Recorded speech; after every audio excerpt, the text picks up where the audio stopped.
2시간 전에 마감한 트레이더가 생생하게 전하는 글로벌 마켓 리뷰 델타1입니다.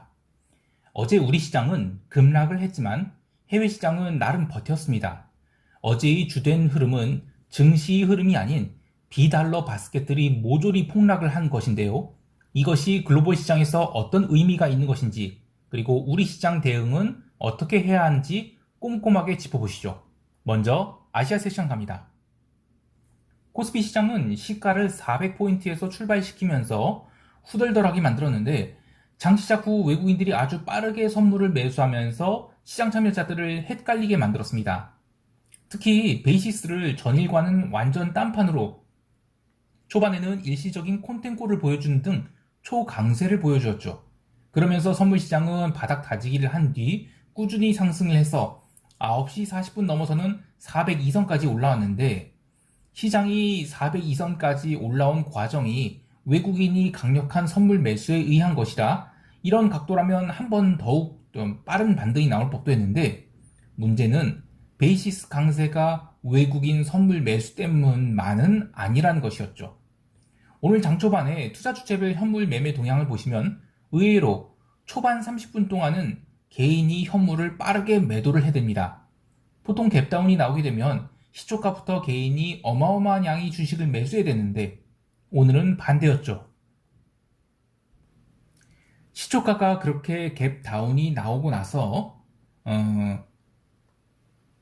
갭다운 이후에도 주식을 팔았습니다. 그래서 그 매도세가 일종의 투매처럼 좀 집어던진 거라고 봐야 되겠습니다. 그러다 보니까 현물이 저평가가 나오게 되고, 그러면서 선물이 상대적으로 고평가가 되어서 콘텐고가 나오게 된 것이죠.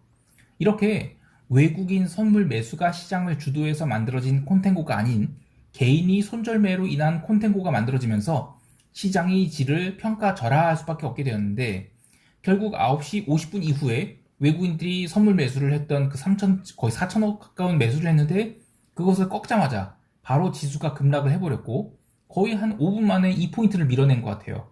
그래서 시초가 400포인트도 꽤 내려가고, 홍콩 세션 전산장이 시작하는 10시 30분에는 그 396.60포인트까지 밀고 내려가게 됩니다. 홍콩 증시는 점진적 상승을 이어나가면서 사실상 종가 고가로 견조한 반등을 보였음에도 불구하고 외국인들은 우리 시장에서 현선물 매도를 이어나갔는데요. 다만 오후 1시 이후로는 선물 매도를 조금 걷어냈다는 점에서 긍정적이긴 하지만, 어제에 이어서 하루 종일 매도세가 시장을 지배했다고 할 수 있겠습니다. 옵션 시장에서는 참 안타깝게도 개인들이 초반에 풋옵션을 부지런히 손절매를 하면서 아래쪽을 열어놨죠. 그러다가 오후장엔 다시 풋매도를 늘렸는데요. 제가 루키 시절이었을 때가 생각납니다. 처음에는 이 양 레이쇼 스프레드로 델타 중립 매매를 해요. 그런데 한쪽으로 방향이 쏠리면 롤링업을 하든지 롤링다운을 하든지 델타를 맞춰가야 되는데, 평가 손실이 발생하면서 자신의 매매가 어떤 것을 목표로 하는 것을 망각하게 돼요. 그러면서 이 델타를 키워서 돈을 벌고자 하는 욕구를 이렇게 욕망이 이제 살아나죠. 만약 지수가 내려가게 되면 델타를 은근슬쩍 롱으로 키워갖고 반등이 나왔을 때 확 이익을 취하고 싶은 그런 마음을 갖게 되는 겁니다. 그런데 10중 8구 이 비추세 구간에서 델타 중립으로 이익이 많이 났었잖아요. 그러면 추세 구간에서 역추세로 리스크를 키우게 되면 그 이익이 아주 순식간에 없어지는 것은 물론이고 아주 심각한 상황에 빠지게 됩니다. 결국 수습을 하기 위해서는 더 큰 리스크를 지게 돼요. 바로 외가격을 매수하고 등 내가격을 막 때려가서 한쪽은 레이쇼 스프레드예요. 근데 한쪽은 레이쇼가 아니라 강력한 버티컬 스프레드를 치게 되는 거예요. 이러다 보면 나중에는 델타를 감당할 수 없게 돼요. 그러면 이제 RM이 이제 콜을 하죠. 그런데도 포지션을 안 뜨잖아요. 그러면 뒤통수 세게 얻어맞고 자리에 물러나갖고, 아, 내가 왜 이런 미친 짓을 했을까 하면서 매매 복귀 리포트를 제출해야 되는 겁니다. 지난 월물에도 개인이 그런 식으로 매매를 한 방에 망가뜨렸다면, 이번에도 거의 6거래 일관 이 410선에서 양매도를 열심히 쳐갖고 이익을 짭짤하게 봤던 개인들이 순식간에 지수가 아래로 추세를 발생시키니 제가 루키 시절에 했던 이 방향성 역추세를 키운 짓을 하는 것 같아서 좀 안타깝습니다. 그나마 다행스러운 것은 오후의 반등에 선물 미결이 많이 줄어들었는데, 선물 미결이 줄어든 것은 개인들이 오전에 물타기 매수했던 선물을 청산한 것, 그리고 외국인이 기존 선물 매도 포지션을 끌고 오던 것을 이익 실현하면서 발생한 그런 것으로 이제 일단 시세의 축은 하나의 마무리가 되었다는 생각이 들어요. 일단 시세의 한 축이 마무리되었다는 생각이 듭니다. 장 초반 이 종합주가 지수가 3030포인트까지 내려갔었는데 그래도 다이렉트 하락은 좀 부담스럽죠. 일선 시장의 분위기는 달리 이미 종합주가 지수 3000을 깬지 오래라는 그런 느낌이 드는데, 이것은 이렇게 투자자들의 분위기와 지수의 괴리가 좀 있는 이유가 있어요. 이것은 대형 IPO들이 이어지면서 이들이 유동성을 흡수해서 주가 지수 자체는 나름 하락폭을 버티고 있지만 유동성을 빼앗긴 나머지 기존 상장 종목들, 이것은 그만큼 하락이 더 클 수밖에 없어요. 그래서 주가 지수는 투자 심리 측면에서 상승장일 때는 긍정적 지표가 되지만 하락장일 때는 좀 더 보수적으로 판단해야 됩니다. 무슨 얘기냐면, 종합주가 지수 3000을 아직 안 깼으니까 아직 숏으로 돌릴 필요 없어 라고 생각했다가는 이미 3000 왔을 때는 계좌가 아주 심각하게 망가진 상황이라는 거죠. 그래서 그 전에 물량을 더 줄여놔야 된다는 것입니다. 자, 자세한 시장 대응 전략은 이따가 총평 때 하기로 하고요. 이제 유럽 세션 넘어갈게요.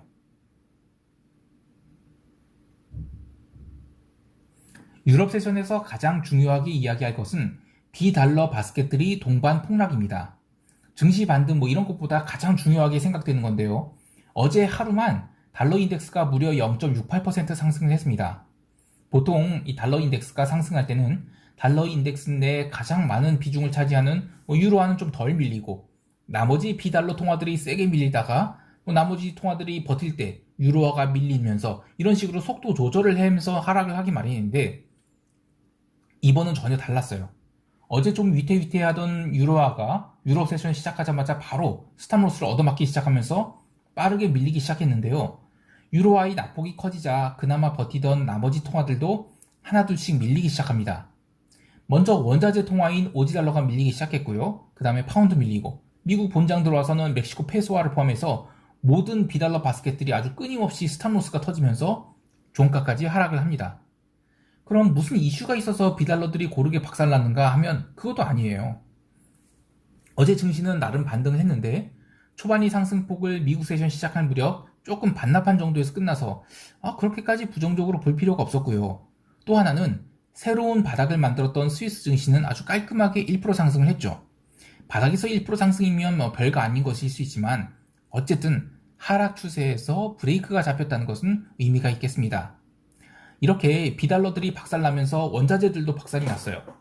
일단 유럽 세션 초반까지만 해도 골드가 제법 꾸준한 반등을 하면서 나름 시장을 강하게 끌고 올라갔는데, 미국 세션 시작 1시간 전에 상승폭을 모두 반납하면서 새벽녘에는 1721달러까지 급락을 하게 됩니다. 구리 또한 아시아 세션 내내 방향성이 없던 것이 비달러 바스켓들이 약세로 결국 미국 세션 들어서 마이너스 1%가 넘는 급락으로 마감하게 되고요. 그나마 기름은 좀 달랐습니다. 기름은 원유 재고가 난데없이 급증이 나왔음에도 불구하고 일시적으로 눌렸을 뿐 유럽 마감 직전까지 초강세를 보여서 텍사스 기름은 75.7달러 선까지 급등을 했는데요. 하지만 그 뒤로 시간이 지나면서 상승폭을 줄여서 결국 원유 재고 발표 시점이 가격까지 밀리게 되었습니다. 사실 원유 재고가 증가할 거라는 힌트가 좀 있었어요. 수요일 새벽에 발표된 그 미국 석유협회, 그러니까 API의 원유 재고가 난데없이 급증이 나왔죠. 그래서 이거 원유 재고 증가할 거다라는 그런 컨센서스가 있었음에도 불구하고 그래도 시장이 강세를 보였다는 것은 정말 이 원자재 매수에 대한 그 수요가 여전히 살아있다는 것을 보여줍니다. 근데 어쨌든 그래도 이 펀더멘털이 수급 앞에서 깡패는 아니에요. 수급이 제일 중요합니다. 근데 그 전체적인 시장 분위기가 어제도 추세적 상승을 주지 않았다는 점에서는 하루 좀 쉬어간다라고 보고 있습니다. 채권 시장에서는 유럽 국채가 제법 반등을 하면서 미국 국채도 끌어올렸어요. 그래서 미국 10년물 국채는 미국 본장 시작할 무렵 전일의 하락을 모두 만회한 채 출발하게 되는데, 그래도 이 구간에서는 조금씩 매수가 좀 들어오면서 이거 다이렉트로 1.5% 이상으로 막 올라가는 거는 쉽지 않다라는 생각을 하게 해요. 그래서 저는 그 ISM 제조업 지수를 기다리고 있는데 그 전에 채권이 올라오게 되면 감사한 마음으로 국채 매도를 추가할 생각입니다. 자, 여기까지 하고 미국 세션 갈게요.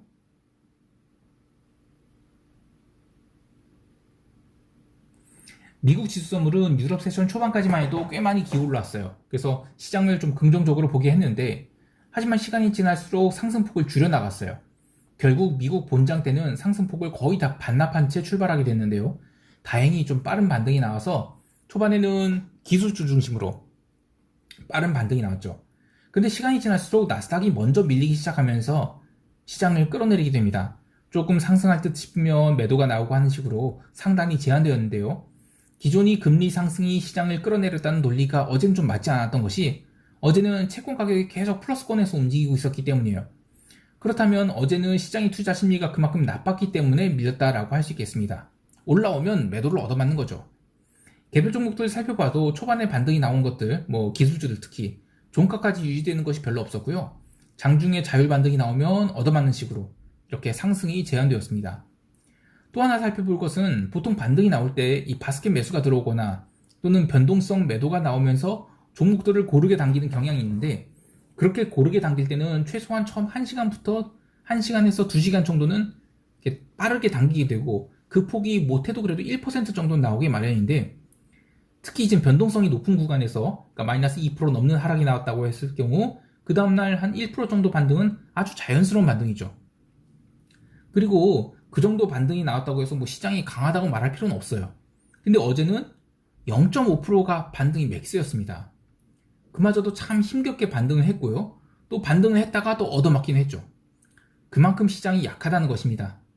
나스닥은 시간이 갈수록 상승폭을 줄여서 어떻게 된 게 S&P가 플러스 구간에서 버티는데도 나스닥은 마이너스 구간을 왔다 갔다 하기도 했죠.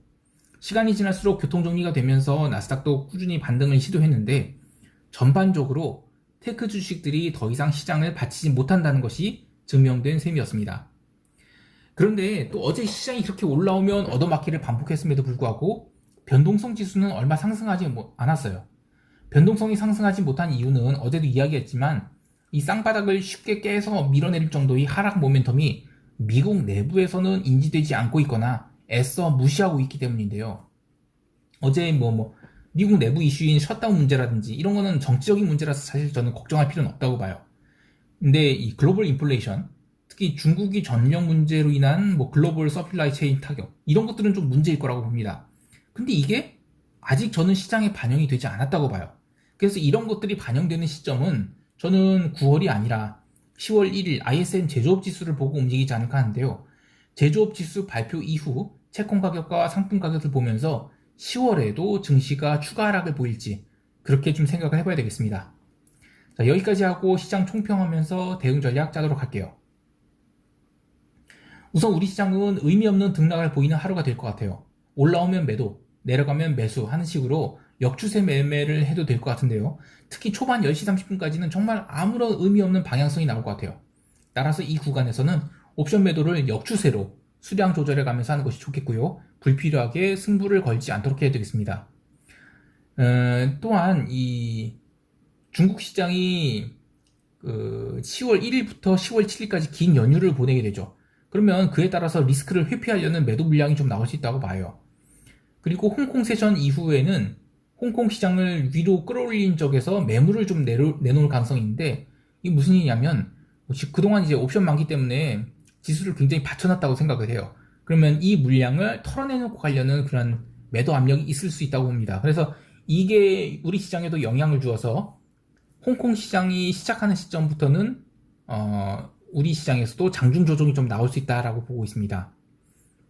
또 하나 챙겨볼 것은 시초가 이후 개인들이 현물 손절매를 한지 여부입니다. 개인들이 어제 처음으로 현물 손절매를 했다고 보는데, 이후로도 개인이 현물 손절매가 나온다면 저는 시장이 조심스럽게 바닥을 다져갈 수 있다고 봐요. 아무래도 이 구간에서는 계단식 하락이 나오지 바로 다이렉트 급락은 나오기 어렵다고 보고 있습니다. 따라서 개인이 손절매가 일어난 날짜를 카운트함과 동시에 매도 물량이 얼마를 나왔는지를 카운트해서 투자 심리 악화되는 단계를 좀 체크하는 것이 좋겠습니다. 해외 시장에서는 기름이 아직 슈팅을 마무리하지 않았다고 보고 있어요. 어제 원유 재고 발표 이후 거꾸로 상승한 부분은 다 돌려줬는데, 한 주를 보고 매매하는 입장에서는 이 정도 매도 눌림은 아주 매수의 찬스로 봐야 된다고 생각을 해요. 변동성 자체가 높은 상황이라서 수량 관리를 잘 해야 하지만 숏 관점보다는 기름은 롱 관점으로 대응하는 것이 좋겠습니다. 마지막으로 오늘은 9월이 마지막 거래일이죠. 그래서 오후장 들어와서 저가 매수를 노리는 기관들이 바스켓 매수가 들어올 수 있다고 봐요. 그 점 감안해서 홍콩 세션에서 시장이 좀 눌리게 될 경우 우리 시장에서는 조심스럽게 매수 타이밍을 찾는 것이 좋겠고요. 가장 좋은 것은 모든 것이 확인되는 시점인 오후 1시 30분 이후로 비차익 매수가 들어오기 시작하면 거기서는 단기적으로 롱을 잡는 것도 괜찮은 선택이 되지 않을까 합니다. 자, 오늘 하루도 성공 투자하시길 바라고요. 한 달 마무리 잘 하시기 바랍니다. 이상 델타원이었습니다. 감사합니다.